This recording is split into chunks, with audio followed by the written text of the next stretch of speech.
আসসালামু আলাইকুম রহমতুল্লাহি আবরাকাত। প্রিয় দিনী ভাই বোনেরা, আজকে আমরা জানবো যে আপনি ভবিষ্যতে যদি কোনো ভালো কাজ করতে চান বা যে কোনো কাজ, ব্যবসা বাণিজ্য, চাকরি বাকরি, বিয়ে শাদী বা বিদেশ ভ্রমণ, বিদেশ সফর বা বিদেশে কোনো কাজের জন্য যাওয়া, এই ইত্যাদিগুলো আপনার দ্বারা করলে এটা কি ভালো হবে না খারাপ হবে, এই বিষয়টা আগে ভাগেই জানার জন্য আজকে এমন একটা আমল শিখাবো যে আমলটা আপনি করলে আপনি হয়তোবা স্বপ্নের ভিতরে জানতে পারবেন যে এই কাজটা করলে ভালো হবে নাকি ভালো হবে না, অথবা আপনার অন্তর থেকে সাক্ষ্য দিবে যে এই কাজটা করলে ভালো হবে অথবা ভালো হবে না।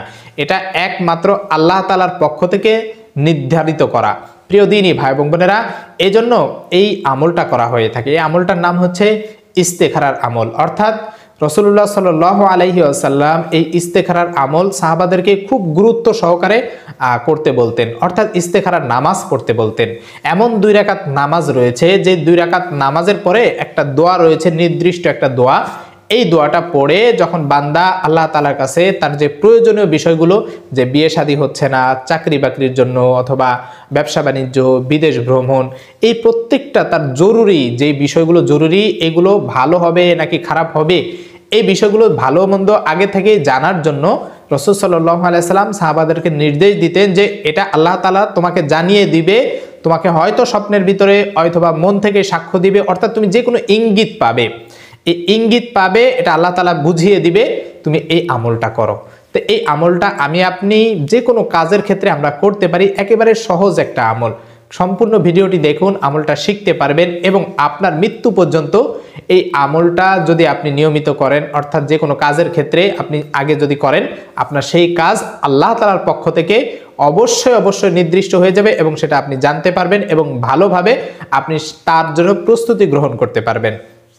প্রিয় দিনী ভাই বোনেরা, ইস্তেখারার নামাজ হচ্ছে সুন্নত, আর ইস্তেখারা হচ্ছে আল্লাহ তাআলার কাছে, ইস্তেখারা শব্দের অর্থই হচ্ছে আল্লাহ তাআলার কাছে কল্যাণ কামনা করা, যে হে আল্লাহ, এই আমলের মাধ্যমে আমি তোমার কাছে এই বিষয়টার বিষয়ে কল্যাণ চাই, সাহায্য চাই, যে আমি বিয়ে শাদী করবো, তো এই মেয়েকে বিয়ে করলে বা এই ছেলেকে বিয়ে করলে আসলে কি আমার ক্ষতি হবে নাকি ভালো হবে, বা বিয়ে করা যাবে কিনা, এই বিষয়টা জানার জন্য আগে থেকে আল্লাহ তাআলার কাছে সাহায্য চাওয়া। আমি ব্যবসা বাণিজ্য করব, অনেক টাকা পয়সা খরচ করতেছি, তা এই কাজটা করলে আমার ভালো হবে কিনা, আমি আগে থেকে নামাজ পড়ে আল্লাহ তাআলার কাছে সাহায্য চাইছি, আল্লাহ তাআলা আমাকে জানিয়ে দিবেন স্বপ্নের মাধ্যমে অথবা ঘুমের যে কোনো অন্তরে সাক্ষ্যের মাধ্যমে। এই বিষয়টার জন্যই মূলত এই ইস্তেখারার আমলটা করা হয়ে থাকে। তো ইস্তেখারার আমল বা ইস্তেখারার নামাজটা আপনি কখন পড়বেন? ইস্তেখারার নামাজ পড়ার যে কোনো সময় পড়া যায়, তবে 3 সময় ব্যতীত। হারাম যে ওয়াক্ত রয়েছে, অন্যান্য নামাজ, অন্যান্য নফল নামাজ পড়া যায় না, যখন যেমন সূর্য ওঠার সময়, সূর্য ঠিক মাথার উপরে থাকে, সোজাসুজি থাকে এই সময়, এবং সূর্য ডোবার সময়, এই 3 সময় ব্যতীত বাকি অন্যান্য সময় আপনি পড়তে পারেন। তবে আপনি এশারের পরে ঘুমের আগে পড়াটাই উত্তম আপনার জন্য। অর্থাৎ আপনি যখন ঘুমাবেন, ঘুমের আগে আপনি ভালোভাবে ওযু করবেন, ভালোভাবে পবিত্র হবেন, এরপরে আপনি নিয়ত করবেন যে আমি 2 রাকাত ইস্তেখারার নামাজ পড়তেছি বা নফল নামাজ পড়তেছি। এইভাবে নিয়ত করে আপনি নামাজে দাঁড়িয়ে যাবেন। যেমন নামাজে আল্লাহু আকবার বলে হাত বাঁধবেন, সানা পড়বেন, এরপরে আউযুবিল্লাহ বিসমিল্লাহ বলে সূরা ফাতিহা পড়বেন। এরপরে নির্দিষ্ট কোনো সূরা নেই, আপনি যেই সূরা পারেন সেই সূরাই পড়বেন। ধরে নিন আপনি সূরা ফিল পারেন, আলাম তারা পারেন, আলাম তারা পড়বেন প্রথম রাকাতে, এরপরে রুকু সেজদা, এরপরে আপনি উঠে যাবেন, প্রথম রাকাত শেষ। এরপরে দ্বিতীয় রাকাত আপনি বিসমিল্লাহ বলবেন, এরপরে সূরা ফাতিহা পড়বেন, সূরা ফাতিহার পরে যেহেতু প্রথম রাকাতে আলাম তারা পড়ছেন, এরপরে যে কোনো একটা সূরা পড়বেন, সূরা কুরাইশ পড়তে পারেন বা কুল হুয়াল্লাহ পড়তে পারেন, ফালাক পড়তে পারেন, নাস পড়তে পারেন, আপনি যেটা পারেন সেটাই পড়বেন। এরপরে আপনি সূরা শেষ করার পরে আপনি রুকুতে যাবেন, এরপরে রুকুর তাসবিহ পরে উঠবেন, এরপরে আপনি সিজদায় চলে যাবেন। 2 সিজদা দেওয়ার পরে এরপরে আপনি বসবেন, তাশাহুদ, দুরুদ শরীফ, দোয়া মাসুরা, এরপরে আপনি 2 দিকে সালাম ফিরাবেন। এই যে আপনার যে সালাম ফিরানো শেষ হয়ে গেল, আপনার ইস্তেখারার নামাজ শেষ। এরপরে আপনার করণীয় হচ্ছে যে বিষয়টা, এটা হচ্ছে এই যে আমি যে দোয়াটা আমি বলে দিব, একেবারে ভিডিও শেষে আমি দিয়ে দিব, বাংলা উচ্চারণটা দিয়ে দিব, বাংলা উচ্চারণ দিয়ে দিব, আরবিটাও দিয়ে দিব, যে যেটা দেখে আপনি পড়তে পারেন সেটাই পড়বেন। তো এই দোয়াটা পড়ার পরে এরপরে আপনি এই যে মোনাজাত ধরেছেন, আপনি দোয়াটা পারলে মুখস্থ পড়েন, মুখস্থ পড়া ভালো, যদি মুখস্থ না পারেন, অনেকে এত বড় দোয়া মুখস্থ পারে না, তাই আপনি দেখে দেখে দোয়াটা পড়বেন। আপনি দেখে দেখে দোয়া পড়ার পরে এরপরে আপনি আপনার যে বিষয়টা জানার জন্য আল্লাহ তাআলার কাছে সাহায্য চাইতেছেন, ধরে নিন বিয়ে শাদী অথবা ব্যবসা বাণিজ্য অথবা বিদেশ ভ্রমণ, আপনি এই যে বিষয়টা আপনার প্রয়োজন আপনি সেই বিষয়টা উল্লেখ করবেন আল্লাহ তাআলার কাছে, যে এইভাবে আল্লাহ আমি বিদেশ যাইতে চাইতেছি, এই যাওয়াটা কি আমার জন্য কল্যাণকর হবে, ভালো হবে নাকি খারাপ হবে, তুমি তোমার কুদরতি শক্তির মাধ্যমে আমাকে জানিয়ে দাও।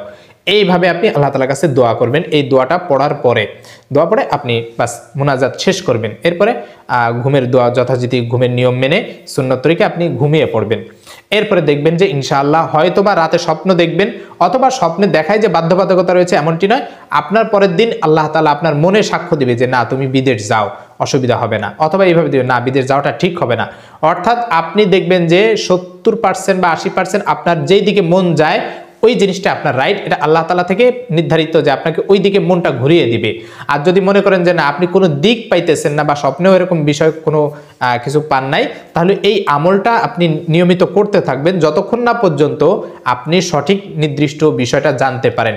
এই আমলটা প্রতিদিন করতে থাকবেন নিয়মিত, তাহলে দেখবেন যে ইনশাআল্লাহ আল্লাহ তাআলা আপনার এই নিয়মিত আমলের মাধ্যমে একদিন না একদিন, অর্থাৎ 7 দিন আমল করলেন, 5ম দিন হতে পারে, 6ষ্ঠ দিন হতে পারে বা 7ম দিন হতে পারে, আপনি খুব দ্রুতই জানতে পারবেন। তো চলুন আমরা এই দোয়াটা শিখে নেই। এই দোয়াটা শিখে এই অনুযায়ী আমল করব। এরপরে যদি আপনার কোনো বিষয় জানার থাকে আপনি কমেন্ট করবেন, ইনশাআল্লাহ আমি জানানোর চেষ্টা করব।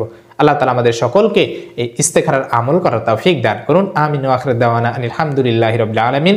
আসসালামু আলাইকুম ওয়া রাহমাতুল্লাহি ওয়া বারাকাতুহু।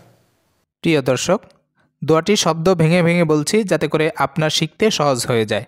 দোয়াটি হলো আল্লাহুম্মা ইন্নী আস্তাগফিরুকা বিইলমিকা ওয়া আস্তাকদিরুকা বিকুদরতিকা ওয়া আসআলুকা মিন ফাদলিকাল আযীম ফাইন্নাকা তাকদিরু ওয়া লা আকদিরু ওয়া তা'লামু ওয়া লা আ'লামু ওয়া আনতা আল্লামুল গুয়ুব। اللهم إن كنت تعلم أن هذا الأمر خير لي في ديني ومعيشتي وعاقبة أمري في عاجل أمري وآجله فيسره لي ثم بارك لي فيه وإن كنت تعلم أن هذا الأمر شر لي في ديني ومعيشتي وعاقبة أمري في عاجل أمري وآجله فاصرفه عني واصرفني عنه واقدر لي الخير حيث كان ثم أردني به। আবারও বলছি, আল্লাহুম্মা ইন্নী আস্তাগফিরুকা বিইলমিকা ওয়া আস্তাকদিরুকা বিকুদরতিকা ওয়া আসআলুকা মিন ফাদলিকাল আযীম ফাইন্নাকা তাকদিরু ওয়া লা আকদিরু ওয়া তা'লামু ওয়া লা আ'লামু ওয়া আনতা আল্লামুল গুয়ুব। اللهم إن كنت تعلم أن هذا الأمر خير لي في ديني ومعيشتي وعاقبة أمري في عاجل أمري وآجله فيسره لي ثم بارك لي فيه وإن كنت تعلم أن هذا الأمر شر لي في ديني ومعيشتي وعاقبة أمري في عاجل أمري وآجله فاصرفه عني واصرفني عنه واقدر لي الخير حيث كان ثم أردني به।